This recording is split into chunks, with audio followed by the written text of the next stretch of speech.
창세기 39장 1절로부터 10절까지의 말씀인데요. 제목은 유혹을 피하는 삶. 또 오늘도 요셉 이야기로 함께 주어진 말씀 나누기를 원합니다. 형 말씀 봉독해 올리겠습니다. 한편 요셉은 이집트로 끌려갔습니다. 보디발이 요셉을 그곳에서 끌고 간 이스마엘 사람들로부터 요셉을 샀습니다. 보디발은 이집트 사람이며 바로의 신하인 경호대장이었습니다. 여호와께서 요셉과 함께 하심으로 요셉은 형통하게 됐습니다. 요셉은 이집트 사람인 주인의 집에 머물렀습니다. 요셉의 주인은 여호와께서 그와 함께 하시고 그가 하는 일마다 여호와께서 잘되게 해주시는 것을 보았습니다. 요셉은 주인의 눈에 들어 가까이서 그를 섬기게 됐습니다. 보디발은 그에게 집안일을 맡기고 자기가 가진 것을 다 관리하게 했습니다. 그가 요셉에게 자기 집안일과 자기가 가진 것을 다 맡긴 때부터 여호와께서 요셉 때문에 그 이집트 사람의 집에 복을 내리셨습니다. 여호와의 복이 집안에 있는 것에나 들에 있는 것에나 보디발이 가진 모든 것에 내렸습니다. 그래서 그는 모든 것을 요셉에게 맡겨두고 자기가 먹을 것 외에는 아무것도 신경 쓰지 않았습니다. 요셉은 외모가 아름답고 얼굴이 잘생긴 사람이었습니다. 얼마 후 주인의 아내가 요셉에게 눈짓을 하며 말했습니다. 나와 같이 자자. 요셉은 거절하면서 자기 주인의 아내에게 말했습니다. 보십시오. 주인께서는 집안에 있는 것들에 대해 제게 전혀 간섭하지 않으시고 자신이 가진 모든 것을 제게 맡기셨습니다. 이 집에서 저보다 큰 사람이 없습니다. 내 주인께서 내게 허락하지 않으신 것이라고는 마님밖에 없는데 그것은 마님은 주인의 아내이기 때문입니다. 그런데 제가 어떻게 그렇게 악한 짓을 저질러 하나님께 죄를 짓겠습니까? 그녀가 날이면 날마다 요셉에게 끈질기게 요구했지만 요셉은 그녀와 함께 자기를 거절했을 뿐만 아니라 함께 있으려고도 하지 않았습니다. 아멘. 예, 오늘 이야기를 보게 되면요. 먼저 우리 오늘 본문 말씀 가운데 1절의 말씀 보게 되면 한편이라고 시작이 됩니다. 한편이라는 것은 대비적인 사건들을 나타내는 거죠. 그죠?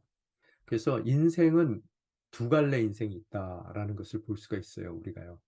그래서 오늘 요셉의 인생도 있지만 요셉과 대비되는 다른 인생들도 있었다는 거예요. 바로 전에요. 오늘 이 한편이라는 말이 써 있기 바로 전에 그런 대비적인 인생들도 성경은 그리고 있다라는 거예요. 오늘 사실 39장 이렇게 보게 되면은 1절에 한편 요셉은 하고 시작하는데요. 사실 37장 36절 그 말씀을 보면은요. 한편 미디안 사람들은 요셉 이집트에서 요셉을 바로의 신하인 경호 대장 보디발에게 팔았습니다라고 37장이 마무리가 되거든요. 기억나시죠? 큐티 하신 부분들요. 그러면은 37장이 이렇게 보디발에게 팔려간 것으로 마무리됐다면 38장에 오늘 본문이 딱 나오면은 이게 자연스럽단 말이에요. 그죠? 팔려갔어요. 그래서 요셉은 이집트로 끌려가고 보디발이 요셉을 그곳에서 끌고 간 이스마엘 사람들로부터 요셉을 샀습니다. 이렇게 얘기가 이어지면은 자연스럽게 이어질 텐데 38장이 그 사이에 끼어 있더라는 거예요. 팔려갔습니다 하고 한편 오늘 본문 말씀이 시작하는 그 사이에 38장이 끼어 있는데 38장은 요셉과는 전혀 관계없는 유다에 대한 얘기죠. 그리고 또 유다뿐만 아니라 유다의 며느리였던 다말과의 관계, 부적절한 관계에 대한 이야기를 부록적으로 기록을 하고 있습니다. 그 이유가 뭔지를 우리는 봐야 되겠더라는 거예요. 첫 번째 그 이유가 아마도 대부분의 이 우리가 읽고 있는 구약 성경을 바라보고 있는 사람들이 누구일까요? 아마도 유다 지파를 중심으로 한 끝까지 이 성경을 읽었던 사람들은 남한국 사람들이겠죠. 가장 큰 12지파 중에서 가장 큰 지파죠. 그래서 그 유다 족속들이 그 부족들이 훗날 지파에 소속된 사람들이 훗날 자기 조상에 대한 얘기에 대한 궁금증이 있어서 오늘 38장에 부록적으로 유다의 이야기가 기록이 됐을 수도 있고요. 오늘 제가 여기서 말씀드린 것 같이 인생에 두 갈래가 있더라는 거예요. 비록 요셉은 팔려가는 입장 가운데 그래서 고향을 떠날 수밖에 없는 상황 가운데 있었던 사람이지만 남아있던 사람들의 삶은 어떤가를 사실 이 두 갈래 인생을 성경은 의도적으로 우리에게 대비시켜 주는 것 같아요. 제가 구약 성경을 계속 읽으면서 말씀드리는 구약에 흐르고 있는 가장 중요한 theme 중에 하나가요. remnant라는 theme이에요. 남겨진 자라는 뜻이죠. 그래서 하나님께서는 언약하셨고요. 또 그 언약의 대상들이 너무나 언약을 담아주기에는 비껴나가는 죄악된 인생을 살아갈 때 그 언약을 거두어 버리시는 것이 아니라 남겨진 자, 소수를 통해서 그 언약의 맥을 유지시켜 나가시더라는 거예요. 남겨진 자라는 그런 단어를 사용하기 때문에 남아있는 사람이 그 언약의 맥을 이어가는 하나님께서 남겨준 사람이라고 우리가 착각을 할 수가 있거든요. 그런데 성경에 보게 되면 거의 떠나는 사람들이요. 그 본토와 아비지, 또 자신이 익숙했던 삶의 자리, 그죠? 또 가족을 떠나고 또 편안했던 인생의 삶 가운데서 떠나갔던 사람들이 대부분 하나님의 남겨진 자들이라는 거예요. 그래서 대표적인 예가 아브라함과 사라의 예도 있겠지만 다니엘도 그렇죠. 그죠? 다니엘뿐만 아니라 포로로 함께 끌려갔던 사람들. 그죠? 바로 그 끌려갔던 떠났던 사람들이 어떤 의미 가운데서는 하나님께 남겨진 자였다는 거예요. 요셉의 경우도 그는 끌려갔어요. 자기가 익숙했던 삶의 자리, 또 안락했던 부모 밑에서의 삶으로부터 그가 끌려가는 그런 인생을 살았는데, 그 남았던 사람들의 인생은 훨씬 안정적이고 좋았느냐? 아니라는 거예요. 오히려 떠난 사람이 형통한 자로서의 삶을 살게 되고요. 남겨진 자들은, 그 자리에 남아있던 자들은, 특별히 유다의 인생을 돌이켜 봤을 때 그 인생은 죽음과 슬픔으로 가득하더라는 거예요. 유다의 아내가 죽었어요. 그죠? 또 그뿐입니까? 그의 맏아들이 죽었어요. 그래서 슬퍼할 경황도 없이 이 죽음들을 그가 대면하게 되고, 또 그 첫 아들의 아내였던 자신의 며느리 다말이 자기를 결혼시켜 줘야 됨에도 불구하고 시아버지가 그런 생각이 없는 것을 알고 이 부적절한 행동을 통해서 그 가정 가운데서의 후손을 유지시켜 나가더라는 거예요. 한 가지 더, 세 번째 38장의 의미는 뭐냐 하면요. 다말이라는 사람은 어디 사람이에요? 유대인입니까? 아니죠. 아브라함의 혈통이 아니에요. 그럼 이 사람 누구예요? 가나안 사람이에요. 오늘 성경은 가나안 사람임에도 불구하고, 첫째, 자격이 없어요. 또 그의 방법도 하나님이 기뻐하실 만한 방법은 아니에요. 잘못된 방법이에요. 그럼에도 불구하고 그가 아브라함의 혈통 가운데서 언약의 자손 가운데 함께 하기를 원하는 그의 마음이 있었기에 하나님께서 그 다말이란 여인을 다윗의 혈통 가운데, 또 그 이후에 예수 그리스도가 오시는 그런 모든 하나님의 예비 가운데 쓰임 받을 수 있는 그런 한 사람으로, 한 여인으로 주님께서 그 다말이란 여인을 사용하시는 것을 바라볼 수 있어요. 그런 의미 가운데서 우리가 다말이죠. 태생이 아브라함의 자손으로서 태어나지도 않았고요. 또 늘 살아왔던 방법이 뭐 복 받으려고 예수 믿었어요, 우리도요. 그죠? 그럼에도 불구하고 그런 하나님의 언약의 대상 가운데 서 있기를 원하는 우리의 간절함으로 인해서 오늘 다말과 같이 감람나무에 돌 감람나무가 접붙임을 당하듯 우리 또한 그 은혜의 대상 가운데 서게 됐다는 것을 38장의 부록을 통해서 우리에게 말씀하고 계시더라는 겁니다. 하여간 한편, 그래서 유다의 인생, 남아 있었던 그런 형제들의 인생, 또 끌려와서 떠난 상태에서 그 삶을 낯선 곳에서 살 수밖에 없었던 요셉의 삶을 한편이라는 단어로 대비시켜주는 그런 하나님의 말씀을 우리들은 바라볼 수 있게 되더라는 겁니다.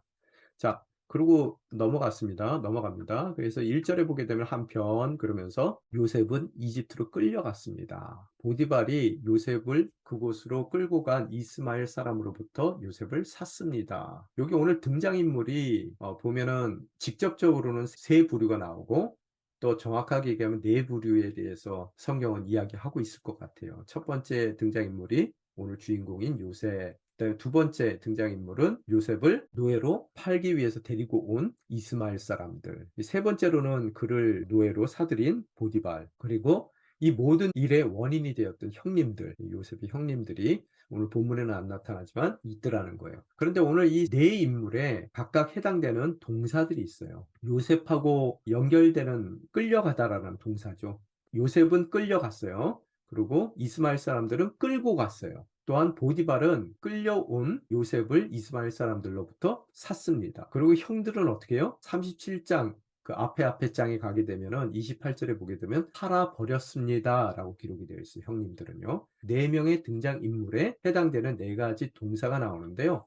여기 보면은 끌고 갔다, 샀습니다, 팔아버렸습니다. 모두가 능동태로 써 있어요. 능동태. 액티브 보이스입니다.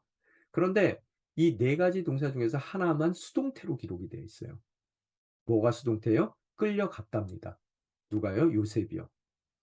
오늘 이 본문 말씀 가운데서 이 유대인들은 워드 플레이를 하는 걸 되게 좋아하거든요.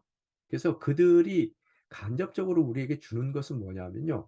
우리가 우리의 오늘 삶의 자리에 만약에 여러분과 제가 끌려갔어요. 내가 원하지 않는 자리에. 이건 내가 능동적으로 선택한 일도 아니고 행동한 것도 아니에요. 난 여기 오고 싶은 생각이 추호도 없었어요. 근데 끌려온 우리의 수동태가 하나님의 능동태가 될 수 있다는 거예요.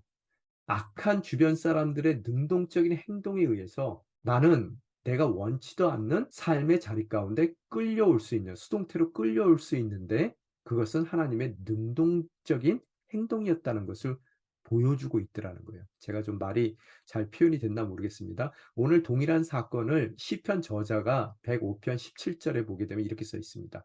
그러나 그들 앞에 한 사람을 보내셨으니 끌려왔어요. 요셉 입장 가운데서는요. 그런데 시편 저자는 뭐라 그래요? 보내셨대요. 누가요? 하나님께서요. 능동적으로. 노예로 팔려간 요셉입니다. 그죠? 그래서 오늘 우리 삶 가운데 가장 제가 지난 시간에도 말씀드렸죠. 억울한 자리가 어떤 자리예요? 나는 하나도 잘못한 게 없어요. 근데 주변에 능동적으로 죄악을 범하는 사람들에 의해서 제가 원치 않는 자리에 끌려갈 수가 있어요. 그럴 때 제일 크게 우리 삶 가운데 다가오는 것이 억울함이고요. 그래서 그 억울함 가운데서 원망할 수밖에 없고요. 원망할 때 우리는 광야에서 떠돌던 이스라엘 백성들이 원망하다가 사도 바울이 얘기한 것 같이 다 쓰러져 죽었다. 그래서 도무지 너희들은 원망하지 말라라는 이야기를 하는데요. 원망할 때 우리는 그 원망의 자리 가운데 결코 벗어나지 못하더라는 거예요. 그래서 오늘 우리의 자리가 어떤 자리인가? 행여 능동적으로 죄악 가운데 다른 사람들을 어렵게 하고 있는 자리에 서 있는지, 아니면은 우리 자리가 이렇듯 능동적으로 끌려갈 수밖에 없는 상황 가운데서 억울함 가운데 놓여 있다면 오늘 우리가 알아야 되는 것은 우리의 수동태지만 바로 우리가 서 있는 그 수동태의 자리는 하나님의 능동태의 자리일 수 있다라는 것을 우리는 오늘 본문 말씀을 통해서 깨닫게 됩니다. 자, 오늘 끌려간 자리, 이 요셉의 수동태의 자리예요. 그 자리에서 어떤 일이 일어나는지 봅시다. 이 그 1절 하반절에 보면요. 보디발이라는 사람 집에 끌려가죠. 그래서 보디발은 어떤 사람이에요? 이집트 사람이며 바로의 신하인 경호 대장이었습니다라고 성경은 설명하고 있어요. 이집트 사람이에요. 낯선 사람이란 뜻이죠. 다른 문화권에 살고 있었고요. 언어가 달라요. 자, 외국에서 생활해 보신 분들은 알 거예요. 이 얘기가 무슨 소린지요? 그죠? 너무나 낯선 곳입니다. 어디 의지할 데가 없어요. 근데 그런 낯선 자리에 그가 수동태적으로 끌려가 머물게 됐는데 그가 보디발인데 그는 바로의 신하였대요. 이 신하라는 단어가요. 사리츠라는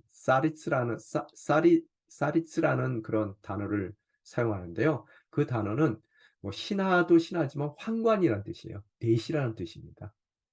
근데 좀 높은 내시를 뜻하는 거예요. 우리나라도 사극에 보면은 내시들이 그 문만 열어주고 물 떠다 주고 그런 사람 아니죠. 내시의 권력이 상당했다는 거예요, 옛날에요.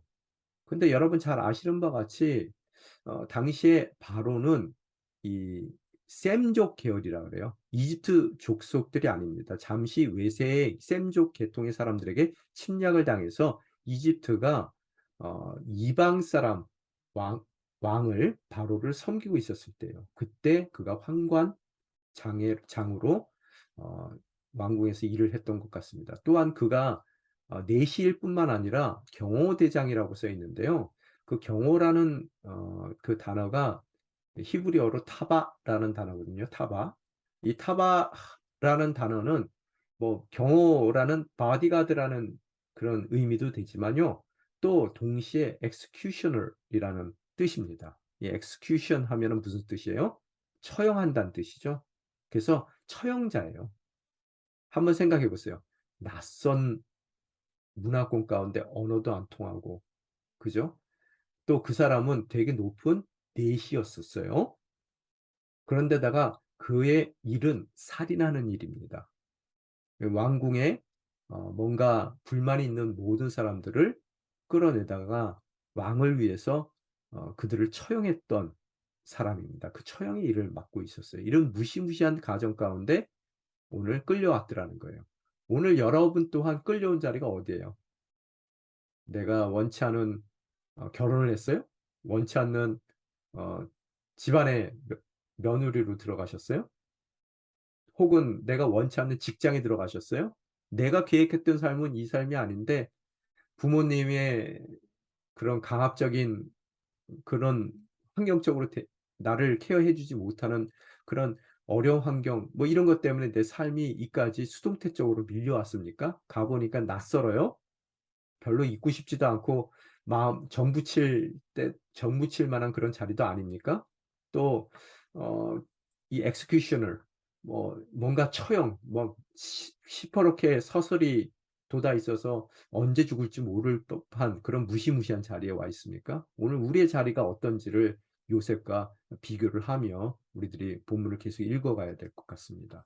이 2 절에 보게 되면은 2 절서부터 4 절까지 인제 그런 가정 가운데서 어떤 일이 일어났는지를 우리가 한번 보자고요. 한편 요셉은 해 가지고 일어난 일들이요. 그래서 2 절에 보게 되면은 여호와께서 요셉과 함께 하심으로 요셉은 뭐 했다고요? 형통하게 됐습니다. 또 3 절에도 보게 되면요. 요셉의 주인은 여호와께서 그와 함께 하시고 그가 하는 일마다 여호와께서 잘 되게 해 주시는 것을 보았습니다. 주인도 봤어요. 그죠? 또 4 절에 보게 되면 요셉은 주인의 눈에 들어 가까이서 그를 섬기게 됐습니다. 보디발은 그에게 집안일을 맡기고 자기가 가진 것을 다 관리하게 했습니다.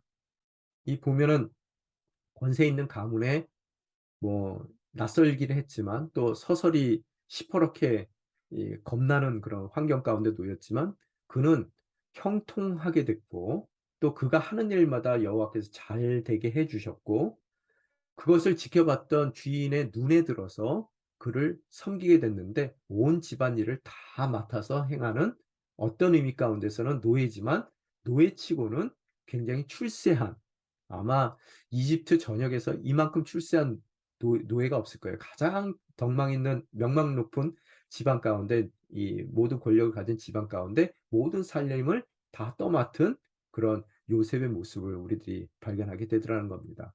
바로 그 수동태로 끌려간 그 장소. 우리라 그러면은 내가 어쩌다가 팔자 소관하면서요. 이거 팔자라고 얘기하잖아요. 그죠?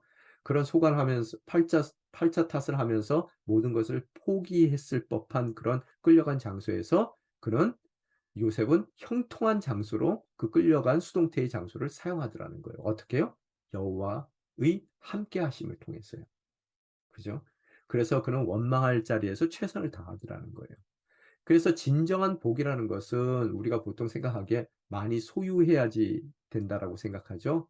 그죠? 그 소유한 것이 많이 소유한 것이 복이 아니라 바로 내가 복, 어, 내가 복이라는 것을 깨닫게 된단 말이에요. 왜? 그와 함께 함으로 그가 하는 일마다 밟는 땅마다 복된 땅, 하는 일마다 복된 일, 만나는 모든 이들에게 오늘 보디발을 포함한 만나는 모든 이들에게 복의 근원으로서의 삶을 살아가는 바로 내가, 그죠? 요셉이 그 언약의 대상이 하나님께서 주신 그 언약을 담고 있는 내 삶이 뭐라고요? 진정한 복이라는 거예요. 복의 근원.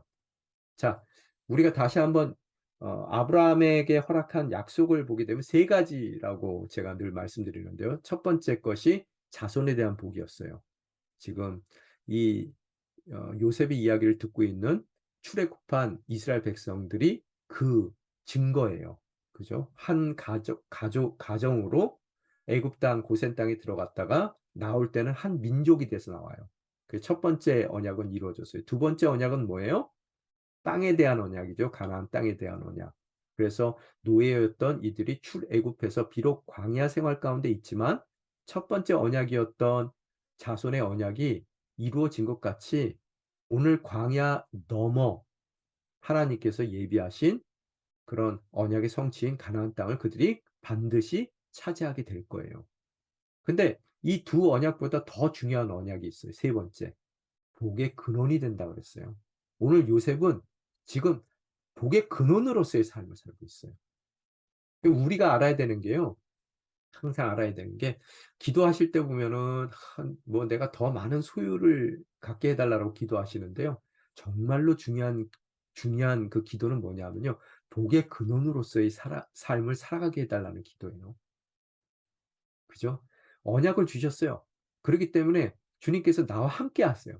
그래서 사실은 우리가 어딜 가든지 우리가 밟는 땅이 복된 땅, 우리가 하는 모든 일이 복된 일, 우리가 만지는 모든 일마다 복된, 우리가 만나는 사람마다 모두 복된 사람이 되는 거예요. 그죠? 그래서 오늘 우리를 우리 가정 가운데 보내주셨어요. 수동태로 왔단 말이에요. 그죠? 그런데 하나님의 능동태라고 말씀드렸어요. 그 자리가 내가 복의 근원으로서의 삶을 살아가며 모든 내 주변의 일들을 복되게 하는 자리고요. 또 모든 만나는 이들에게 주님께서 내가 나와 함께 해 주심으로 그들 또한 복받게 해 주는 복의 통로로서의 삶을 살아가게 되더라는 거예요. 그래서 시집 가셔서 그 가정을 이룰 때도요. 좀 괴롭히는 사람들이 있더라도 다 속으로 뭐라 그래야 돼요? 다 그래서 나 때문에 복 받으려고 하나님께서 수동태적으로 나를 이 자리에 세우신 겁니다. 그죠?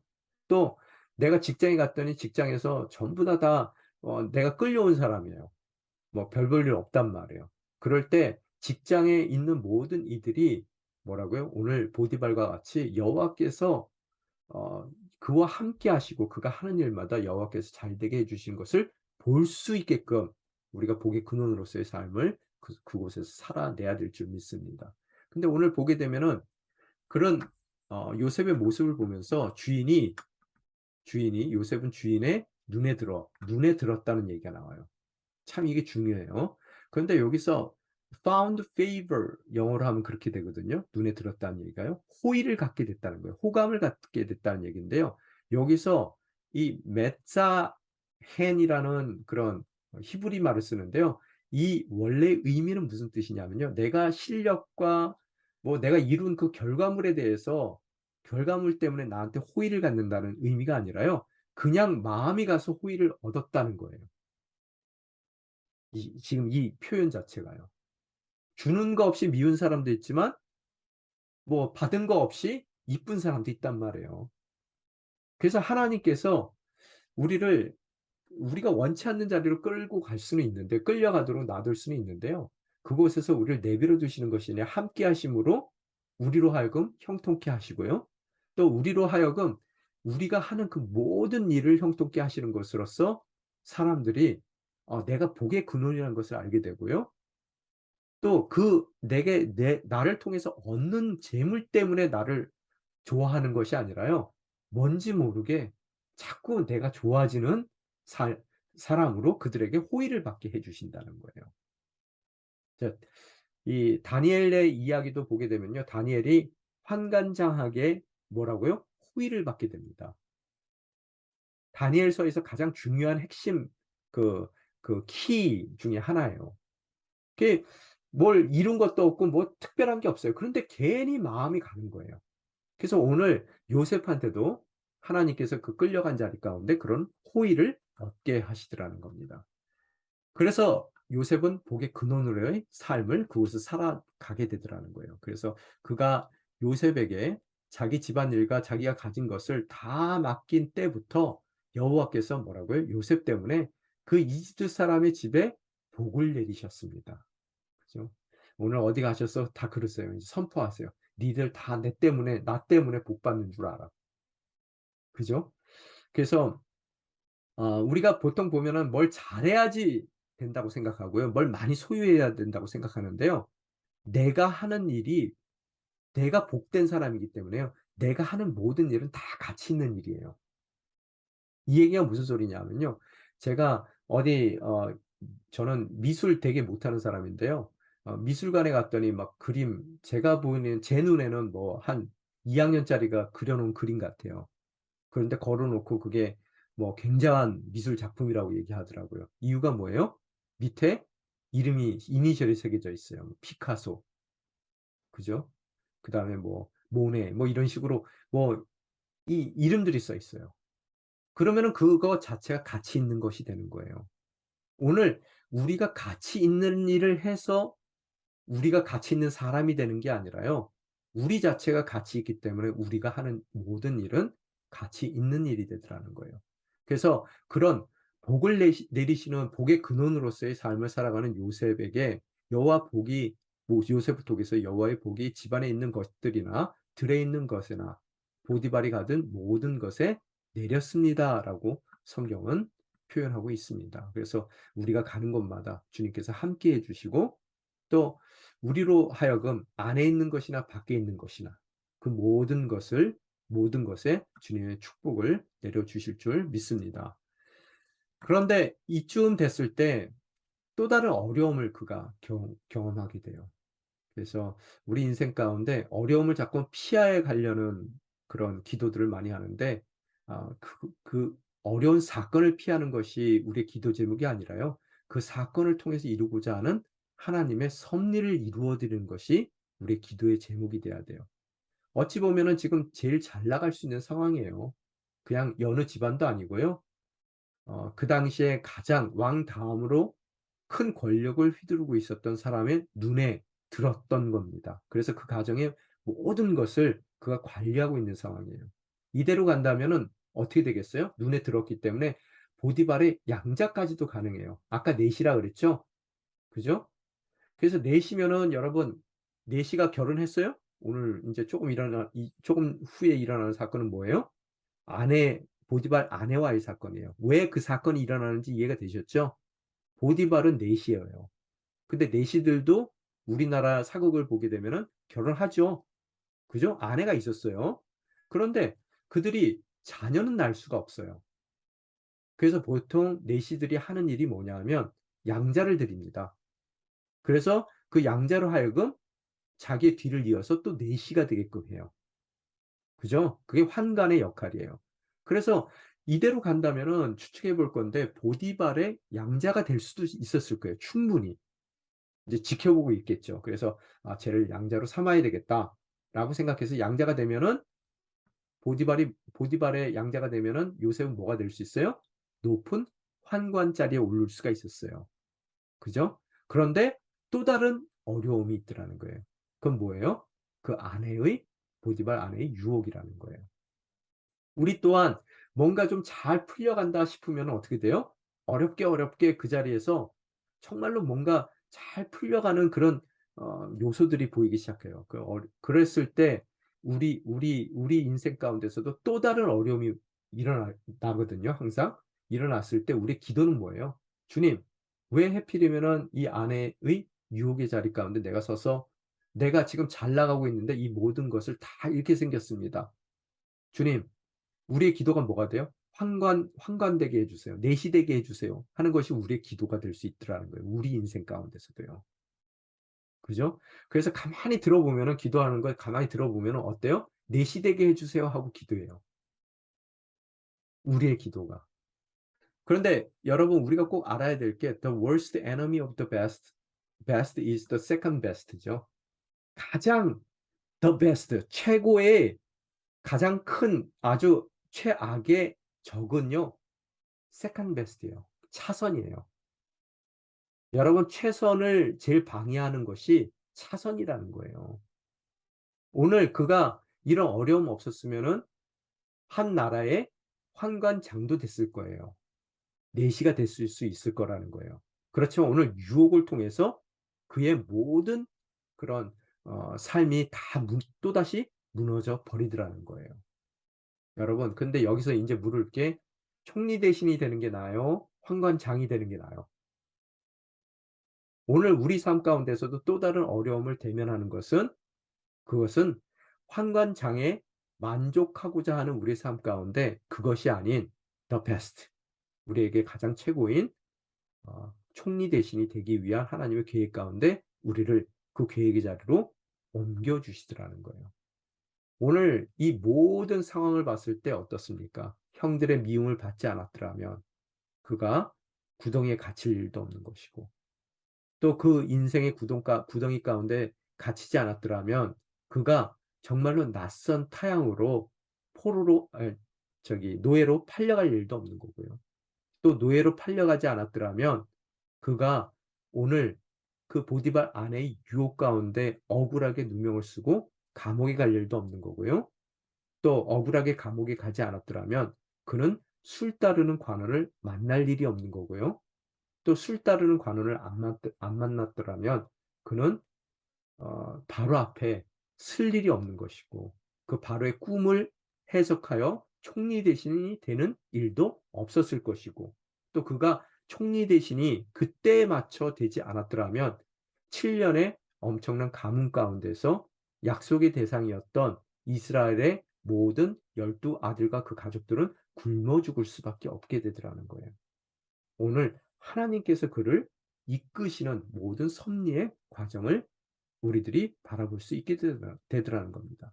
그래서 제가 많은 경우에 하는 얘기가요. 우리가 꿈을 꿔야 돼요. 그런데 그 꿈은 결코 꿈처럼 이루어지지 않는다는 거예요. 꿈을 꾸고 그다음 날 눈 떴을 때 우리는 너무나 동떨어진 자리 가운데 서게 되더라는 거예요. 꿈과는 너무나 동떨어진 자리에. 그래서 사람들은 포기하고 원망하고 또 절망하고 그러거든요. 그런데 오늘 우리가 알아둬야 될 것이 오늘 요셉의 이야기를 통해서요. 지금 오늘 사막에 있는 사람들이에요. 이 사람 광야에 있는 사람들이 지금 이 얘기를 듣고 있는 거거든요. 출애굽한 사람들이요. 분명히 약속의 땅을 향해 떠났어요. 그런데 그 꿈을 약속의 땅에 대한 꿈을 갖고 떠났는데 그들이 살고 있는 현실은 점점 그 꿈의 자리와는 멀어지는 현실을 살고 있는 것 같단 말이에요. 오늘 요셉의 이야기를 통해서 그게 아니라는 거예요. 그게 우리들 보기에는 꿈에서 멀어지는 자리지만 그것이 하나님의 계획대로 그 꿈의 자리로 이동하는 하나님의 섭리라는 것을 그들이 얘기하고 있는 것이고요. 또 그들은 가는 곳마다 조금 살만하면 거기에 안주하기를 원하지만 그 차선을 선택하기를 원하지만 뭐라고요? 하나님께서는 그 차선이 아닌 최선을 그들에게 주고자 하는 하나님이시라는 것을 오늘 본문 말씀을 통해서 다시 한번 깨닫게 됩니다. 동일하게 우리에게 적용되는 거예요. 제가 지난 시간에 우리 큐티 모임을 갖지 않아서 말씀 못 드렸는데요. 우리 인생 가운데 사건이 중요한 게 아니에요. 항상요. 구덩이에 갇히고 노예로 팔려가고 억울한 누명을 쓰고 감옥에 가고 이것이 중요한 게 아니라 그 사건에 대한 태도가 중요합니다. 그런데 우리가 수동태의 입장 가운데 놓이게 되잖아요. 능동적인 것으로 내가 선택한 것이 아니라 떠밀려서 다른 이들의 잘못으로 내 잘못으로 거기에 간 게 아니라요. 자 주변 사람들의 잘못으로 인해서 내가 원치 않는 수동태의 자리 가운데 섰을 때 반응은요. 억울함이고요. 억울함 가운데서 나오는 현상이 원망이고요. 하나님을 원망하고 주변 사람들을 원망해요. 그런데 우리가 잊지 말아야 될 것이 원망하는 날 그 원망의 자리 가운데서 우리는 결코 벗어날 수 없더라는 거예요. 원망하며 절망하고 포기해요. 그래서 그 자리에 무너질 수밖에 없습니다. 그런데 오늘 그 수동태의 자리는 하나님의 숨겨진 계획의 자리이고요. 또 그 계획 가운데 쓰임 받기 위해서는 사건이 아닌 우리의 태도가 중요해요. 그 사건을 대하는 태도가요. 그 태도를 원망할 수밖에 없는 상황 가운데서 그 태도를 온전히 가질 수 있는 그 방법이 뭐냐는 거예요. 여러분 요셉은 그렇듯 자신의 잘못으로 오늘 이 자리까지 오는 것이 아니기에 그 수동태적인 입장 가운데서 원망하더라도 누가 원망하는 요셉을 나무랄 수도 없는 입장이에요. 그럼에도 불구하고 성경에서는 그가 원망했다는 말은 단 한 차례도 나오지 않습니다. 성경이니까 그렇죠. 천만의 말씀이에요. 그가 오히려요. 45장 5절에 보게 되면은 자신에게 어 도움을 청하기 위해서 찾아왔던 형들이 자기가 요셉이라는 것, 자신들이 팔아먹었던 요셉이라는 것을 알았을 때 두려움에 떨고 있을 때 요셉이 찾아갑니다. 형들에게. 뭐라고 얘기합니까? 하지만 형님들이 저를 이곳에 팔았다고 해서 근심하거나 자책하지 마십시오. 이는 하나님께서 생명을 구하시려고 너희들 굶어 죽지 않게 하기 위해서 저를 형님들보다 먼저 여기로 보내신 것이기 때문입니다. 그는 숨겨진 모든 하나님의 계획을 그의 수동태의 자리 가운데 밝히 바라보고 있더라는 거예요. 그러기 때문에 원망의 자리 가운데서 원망하지 않고 그는 온전한 태도, 최선을 늘 다하더라는 거예요. 여러분, 원망을 이겨낼 수 있는 방법은 뭐다? 꿈을 꾸게 되면 돼요. 확실하게 꿈이 있으면 됩니다. 이 시대의 가장 큰 문제는요, 사건들이 많은 게 문제가 아니라요, 우리 자녀들 삶 가운데서도 사건들이 많은 게 문제가 아니라요, 그 사건 가운데에서도 그들을 원망하지 않도록 온전한 태도를 취할 수 있도록 지켜줄 수 있는 꿈을 잃어버린 것이 문제예요. 여러분, 오늘 우리 두 분 권사님도 계시지만 여러분은 어떠세요? 꿈을 잃어버리셨어요? 내가 이 나이에 무슨 꿈을 꿀 수 있겠는가? 또 어떤 경우에는 내가 학벌도 없고 배운 것도 없는데 어떻게 꿈을 꿀 수가 있어? 가진 게 없는데 어떻게 꿈을 꿀 수가 있어? 오늘 그 사건에 대한 얘기를 하면서 누구 때문에 내가 이렇게 됐다 생각해요. 뭐 여성분들은 다 남편 때문에 그렇게 됐다고 생각하고요. 그죠? 그랬을 때 우리가 원망한다면 결코 그 원망의 자리 가운데 우리는 뭐예요? 떠날 수가 없더라는 거예요. 원망의 자리로부터요.